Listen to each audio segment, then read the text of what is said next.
Seconds out for a terrific new series of boxing videos. From champions of old to a current heavyweight king, these videos are full of action-packed boxing at its very best. Some of the meanest encounters from boxing history are in this cassette, aptly titled Grudge Fights. Just before World War II, the American Joe Louis fought the hero of Germany for the world heavyweight crown, but there was a lot more at stake than just the title. 10 years later, and Rocky Graziano and Tony Zhao really went to town when they fought for the world middleweight title. Rumour has it they didn't like each other, in or out of the ring. Nearer to home, and here's a punch I'll never forget. When he had recovered, Ali went on to win the world title, and he and his arch-rival Smoking Joe Frazier relived their historic fights, including the Thriller in Manila. These are just a few of the tough battles featured in Grudge Fights. In two separate programs, the awesome Mike Tyson compares the style of some of the greatest boxers from past and present. And as a result, both cassettes are fascinating insights into the youngest ever world heavyweight champion. Now this is what you call boxing, what Mr. Fogg is doing. He's coming forward, he's jabbing, he's not going backwards, he's making a fight, because back in these days, if a gentleman were to run and stink the place out, he perhaps wouldn't get paid. For a closer look at some of the best fighters of all time, 5 programs are devoted to individual boxers. Here's Jack Johnson, the first black heavyweight to become world champion. This cassette follows his successful career in the ring and his controversial private life. Jack Dempsey, nicknamed the Manasseh Mauler, whose aggressive style revolutionised boxing and made him a hero of his day. A great video of a true champion. The Brown Bomber, Joe Louis, world champion from 1937 to 1949. This video takes you ringside for the longest reign ever at the top in heavyweight history. The legendary Rocky Marciano, a fighter who has inspired 1 or 2 Hollywood films. This video features the man himself and the real-life drama of a great undefeated champion. The man who shook the world, Muhammad Ali. After Clay backs Liston to the ropes, he verbally challenges the champion, sets him up for the left-right combination that opens a cut under Liston's eye. I must be the greatest. I told the world. I told the God everything. And unless Leon Spinks has got some superhuman effort in him, the new champion, Muhammad Ali. Powerful tribute to a fighter many will always regard as the greatest. And finally, watch out for boxing's greatest fights. Mike Tyson takes a look at a whole bunch of nerve-shattering knockouts and devastating power punches, and a few rarely seen KOs with a difference. There it is. I'm off to get this great range of boxing videos right now. On sale now from all good video outlets.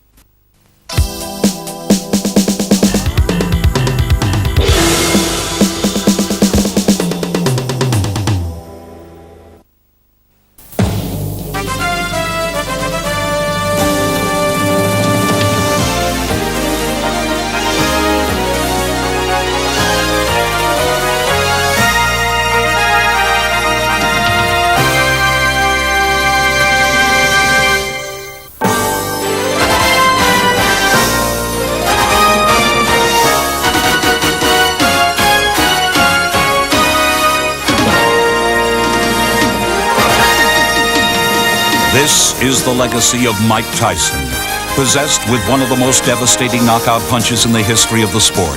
This incredible specimen of boxing talent has, in a few short years, risen from the daily struggle for survival to the elite class of the world's greatest champions. He is a superstar of the 80s whose records are at the top of the charts. These are Mike Tyson's greatest hits. Hello, I'm Mike Tyson. Those of you who followed my boxing career known I've accomplished a lot in a short period of time. It happened way back in 1980 when I first met Customato, the world-famous trainer and manager. After training such great champions as Floyd Patterson and Jose Torres, Customato opened a small gym above a police station in upstate New York, leaving the world of big-time boxing behind. Until he met a 13-year-old delinquent from Brooklyn, brought to him from a nearby penal institution. Cus knew if he would dig deep enough with this troubled youth, he would uncover a jewel. Back and forth like this. Okay. I'm not a creator. What I do is discover and uncover. See, my job is to take the spark and fan it. When it starts to become a little flame, I feed it. And I feed the fire until it becomes a roaring blaze. And then when it becomes a roaring blaze, I pour huge logs on. And then you really got a fire going. He had taught many boys the sweet science, sharing his large home in Catskill with them. But one boy in particular stood out not only in the ring, but in Cus's heart. When I was 14, Cus used to tell me about all this. We would talk about the old fighters or something, and then we go to another hour, we talk about girls. It was just like my big brother, of my father, talking about my father. Within 2 years of their meeting, the old professor legally adopted his rising star. Their destiny had begun. And Cus always strived. He said, you could be the champ, even at a young age. And I believed in him. I developed that kind of confidence in him. And we just made it, that was the destiny, no matter whatever happened. And he discussed times that he wasn't feeling well and he doesn't think he's going to be around. But he said, no matter what, the job must go on. Guided by the teachings of the master, Mike Tyson set about changing his life, and in time, the entire boxing world. But you aim it here and bring the same hand. When he hits here, his life will bring it down. Even if he's got his life, bring it down, bang, over here. Bang, with the left hook here. You get hit, bang, you get excited and your head comes up your hands. When you get hit, that's when you gotta be calm. You gotta be clever, you gotta be smart, and not get hit. And when you're able to do this, you're a fighter. As a fighter, Tyson first entered the amateur ranks. His impact was immediately felt.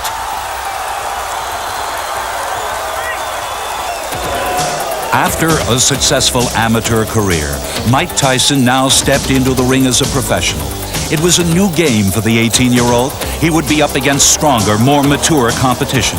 But he had trained for this moment, and he had learned his lessons well.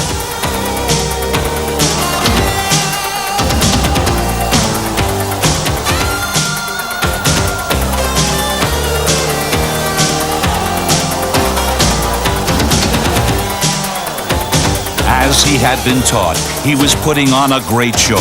But as his reputation grew, so did his impatience for bigger stakes. The results were now all too familiar to the men who faced him.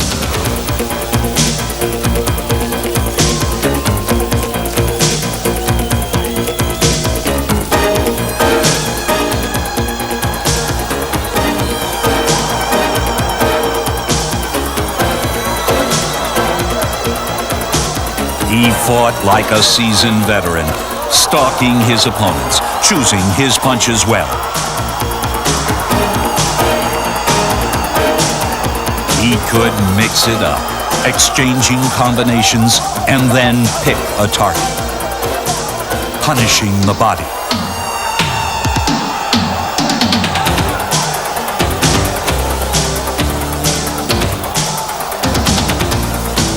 And if they made the mistake of getting up for more, launch a cannon to the head.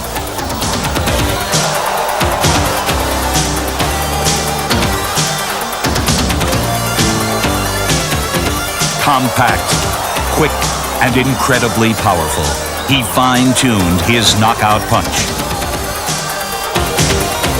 His confidence soared. With Customato's guidance, Mike had gained the respect of the public and his peers. In the ring, he had conquered his fear. But now there was an even greater challenge. And this time, he had to face it alone.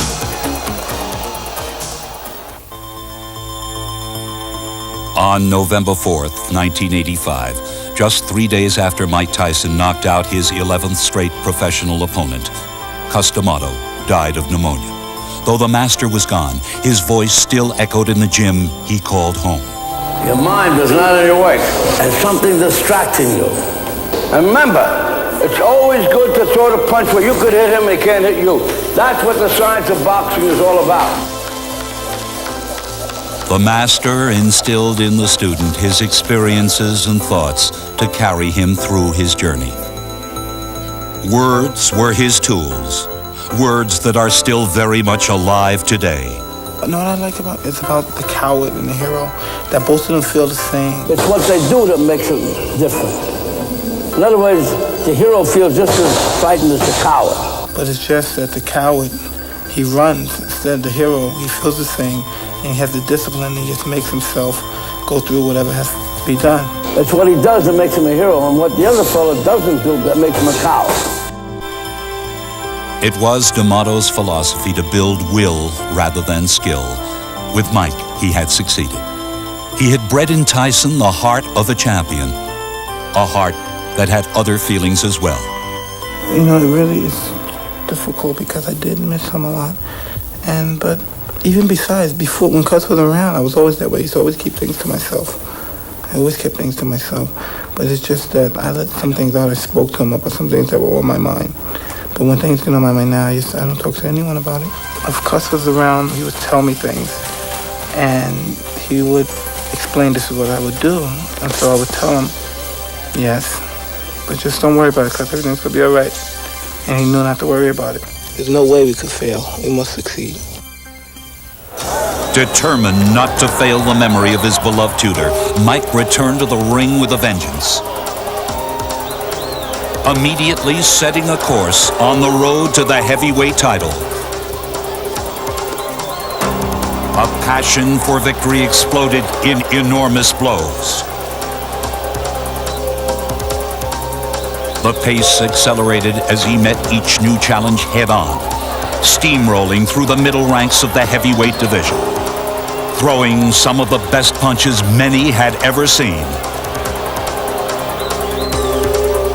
And some not even seen at all.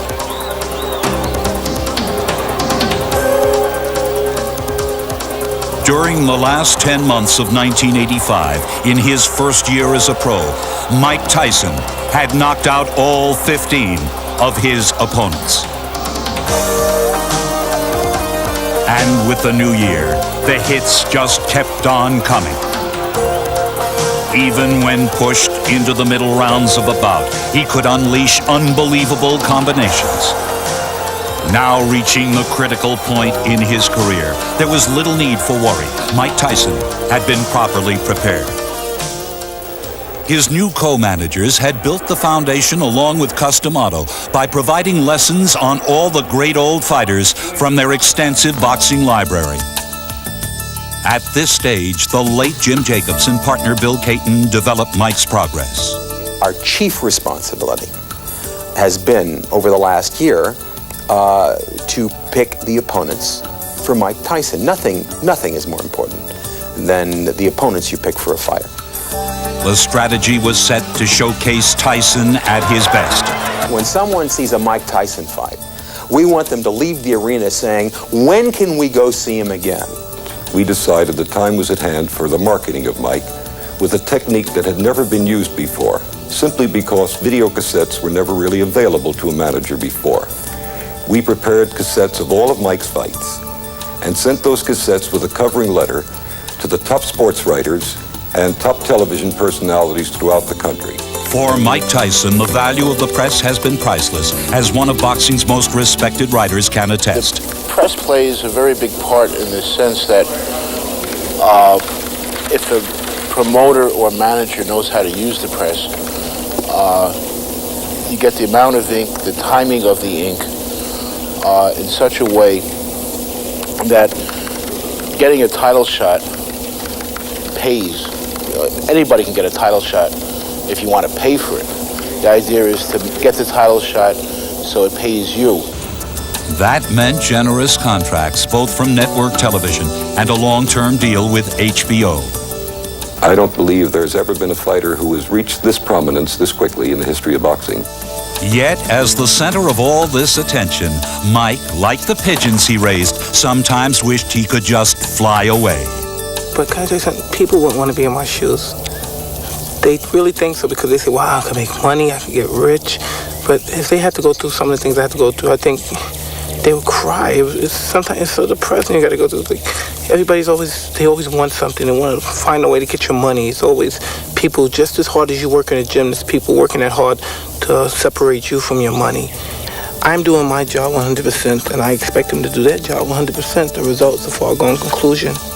There's no way we could fail. The next step would be a network television debut in front of a partisan home crowd. Tyson was aggressive but wary, measuring his opponent through 5 rounds. There was some question about his stamina until he punctuated the answer with a swift uppercut.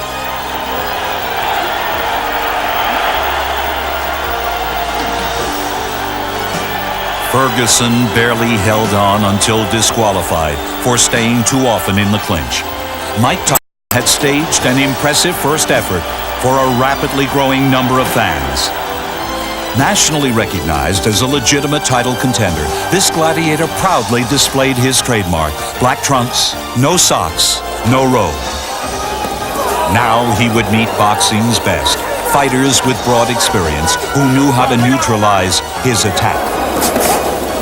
Tyson worked with his other skills, patiently waiting for his moment.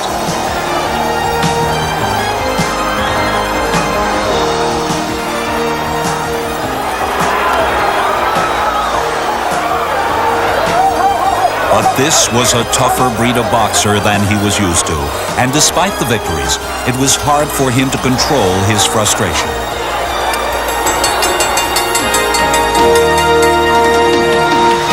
Now, when he entered the ring, his opponents already had the book on Mike Tyson. You understand? Throw the 1-2 from the outside and tie him up. 1-2, tie him up. Don't fight him inside. Get him on the outside. Green just trying to tie Tyson up, and a couple of good shots by Mitch Green.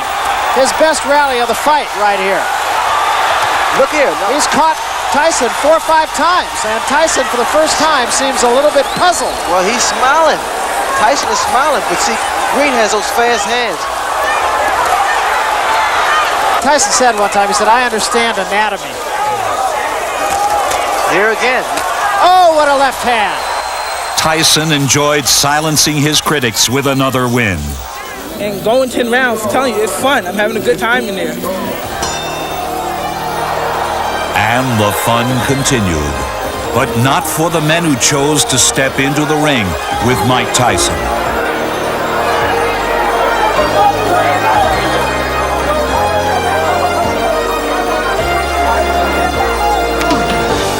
Theirs was a different fate, one that came all too swiftly.